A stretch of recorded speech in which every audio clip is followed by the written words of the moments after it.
The value of a base point on these things is just the When these guys want to pull their hair out, Sarah Farnetti is the only one who could put hers in a ponytail.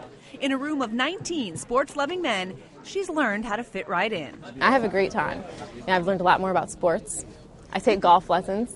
So, at one point I could tell you all the names of the Mets players, not anymore, but at one point I could tell you that. That Sarah is the only one in her Wall Street dugout is not unusual.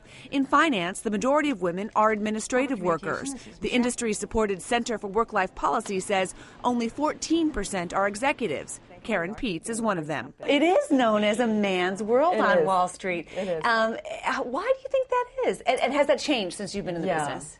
Well, I think it is known for that because there are mostly men at the top. In fact, not a single woman has ever been chief executive of a major financial institution. Aside from what may be a glass ceiling, the long hours are also a challenge for most women.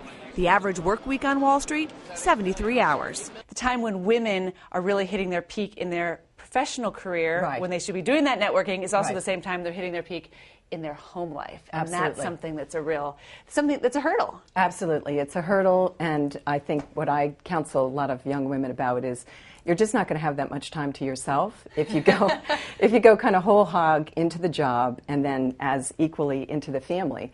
Then what gives is a lot of your personal time. And so many women are willing to give that up, but some aren't. A work-life trade-off, Morgan Stanley Managing Director Carla Harris denies. It's very important that you understand that this is a client business, and your mantra should be when your client says jump, the answer is how high, and you need to figure out how that works for you. But I in no way think that it is mutually exclusive, that in order to be successful in this business, you can't have an outside life, you can't have a real family life, you can't have a philanthropic life. That, again, is a perception. That is not reality.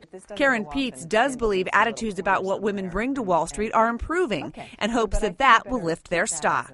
Some women who we've interviewed have told us that you almost have to be a better manager than the men because you can't come off like the queen bee, but you also can't come off too soft, but you can't, Absolutely.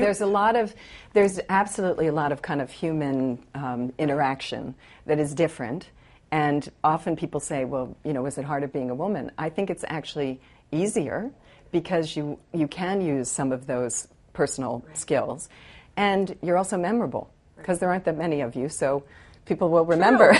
True. And that's okay. Just like Sarah. It would just be nice to say, I'm the first woman to hold this role at this company.